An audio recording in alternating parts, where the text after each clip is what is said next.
Saudara, dua kalimat pamungkas dari Ketua Umum PDI Perjuangan Megawati Soekarno Putri menjawab pertanyaan publik soal sikap partainya terhadap pemerintahan yang baru di bawah Presiden dan Wakil Presiden terpilih Prabowo Subianto, Gibran Rakabuming Raka. Dua kalimat itu semua harus ada hitungan politiknya dan gue mainin dulu dong. Lalu apa makna dari dua kalimat pamungkas Megawati di penutupan Rakernas kelima PDI Perjuangan akhir pekan lalu?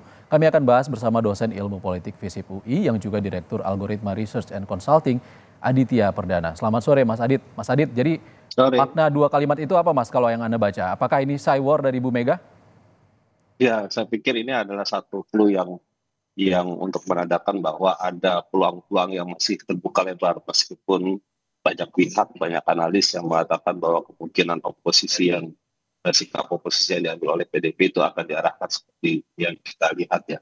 Tapi artinya memang peluang itu masih bisa terbuka lebar untuk bisa bergabung di dalam pemerintah atau tidak. Jadi di dalam konteks apa gue mainin itu untuk mengatakan bahwa apapun bisa terjadi, Mas. Peluang itu masih bisa terbuka lebar. Jadi dan tidak ada pretensi apapun untuk mengatakan bahwa PDIP tutup pintu terhadap peluang untuk masuk di dalam pemerintahan Pak Prabowo. Saya pikir itu yang kesan itu yang kita baca ya dari apa yang disampaikan Bu Mega. Tapi kalau analisis politik lainnya sebelum eh, Prabowo Gibran nantinya memilih kabinet, tapi ini dimainin dulu seperti itu Mas. Apa sih sebenarnya yang dimainin? Yang dimainkan itu dalam konteks bahwa orang masih berkalkulasi dalam konteks apakah PDIP itu masuk atau di luar di dalam pemerintahan. Hmm. Jadi orang masih menduga-duga gitu ya. Kalau saya menduga bahwa dalam sampai pembentukan kabinet memang sikap politiknya PDIP masih mengambang, gitu ya. Artinya ada peluang untuk bisa masuk di dalam pemerintah atau di luar pemerintah. Itu satu. Yang kedua adalah ada indikasi juga untuk mengatakan bahwa ini terkait dengan pelaksanaan pilkada yang sudah di depan mata, ya. Karena memang semua partai politik termasuk PDIP juga punya peluang untuk bisa berkoalisi dengan siapapun. Tidak ada satu tendensi untuk mengatakan koalisinya di tingkat nasional itu harus sama dengan apa yang terjadi di daerah gitu ya. Sehingga kemudian kalau mereka sudah sangat kaku itu misalkan di dalam konteks mereka tidak berkeinginan untuk berkoalisi dengan partai pemerintah misalkan, maka itu akan membatasi koalisi-koalisi yang terjadi di daerah di pilkada. Jadi rasa-rasanya memang interpretasinya lebih ke arah tujuan yang pragmatis ya. Pragmatis untuk kepentingan dan strategi kemenangan PDIP di dalam konteks pilkada ataupun juga memang di luar itu ya terkait dengan masa depan pemerintahan selama 5 tahun ke depan itu arahnya seperti apa. Itu yang mereka ingin gariskan sehingga kemudian frase yang dimainkan itu memang konteksnya untuk semua publik masih bertanya-tanya, tapi strategi-strategi yang secara spesifik dan khusus itu adalah memang menjadi rahasia gitu ya di kalangan internal PDIP sendiri. Gitu kira-kira. Hmm. Mas Adit, mungkin nggak apa yang ditunjukkan Megawati ini adalah kode kalau PDIP ini masih berkuasa loh di parlemen gitu, jangan macam-macam. Iya, dalam konteks di parlemen hari ini faktanya memang demikian. PDIP memang punya kursi yang banyak dan nanti di pemilu 2024 juga demikian. Tetapi kan faktor politik yang kita lihat antara hasil pemilu 2019 dan 2024 dan juga korelasi dengan pemerintahan Pak Prabowo itu tidak sebangun. Ya, kita akan bisa mengatakan bahwa PDIP bukan menjadi bagian dari koalisi calonannya Pak Prabowo. Akan berbeda dengan konteks pada masa sebelumnya gitu ya. Memang dari situ juga ada faktor Pak Jokowi. Jadi artinya ini dua hal yang meskipun PDIP itu menjadi partai yang punya kursi yang banyak gitu ya, tetapi peran mereka dalam dua masa pemerintahan dan juga sisa bulan masa pemerintahan Pak Jokowi ya, sisa beberapa 6 bulan ke depan itu berbeda jauh gitu ya. Artinya dalam konteks itu realitas politik, mereka sikap politik bisa berubah.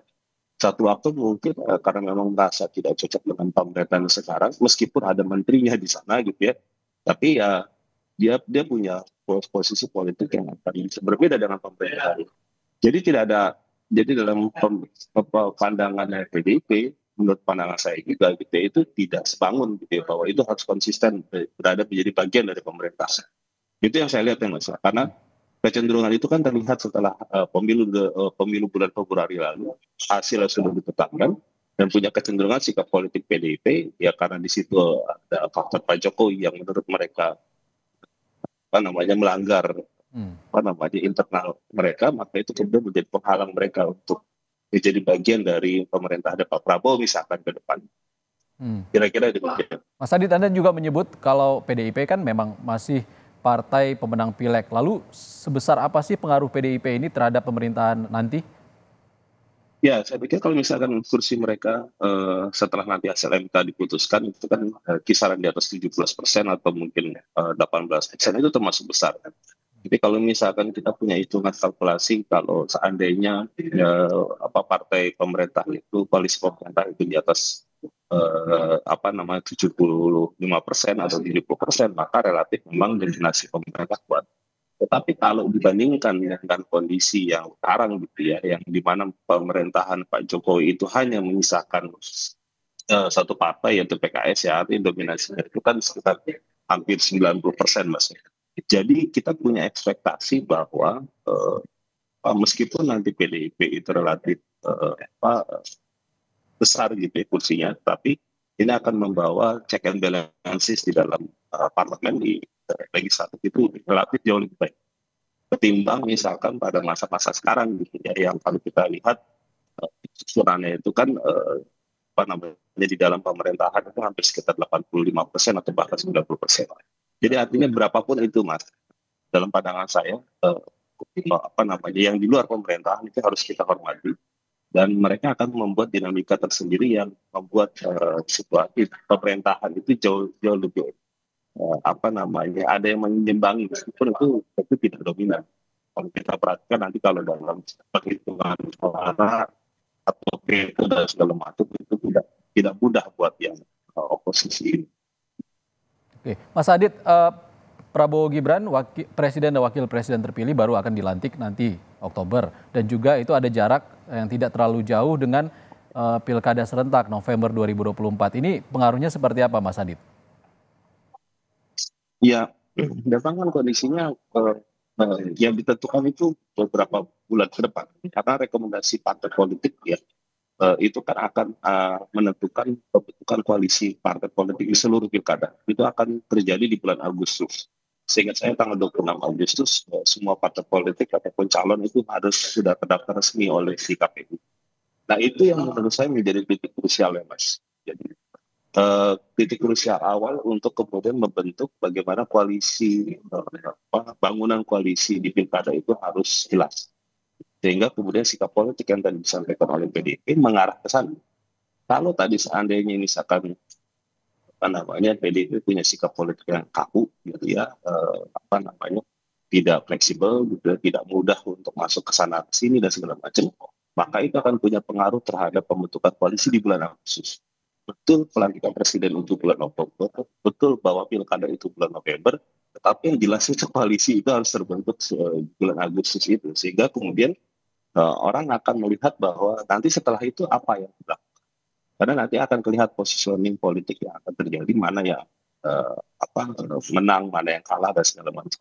Itu yang akan terlihat. Kalau misalnya ternyata koalisi yang dimiliki oleh PDIP yang bergabung sama misalkan pemerintahan terutama Gerindra dengan koalisi Indonesia Maju cukup banyak, bisa jadi ya, saya nggak tahu juga ini kan soal prediksi ya, bisa jadi ada pertimbangan-pertimbangan yang akan dipikirkan atau dipertimbangkan oleh PDIP atau bahkan Prabowo sendiri untuk bisa mengajak PDIP masih menjadi bagian dari pemerintahan. Kita tidak tahu soal itu. Oke, Mas Adit, kalau peluang untuk bergabung dengan pemerintahan terpilih masih besar juga bagi PDIP.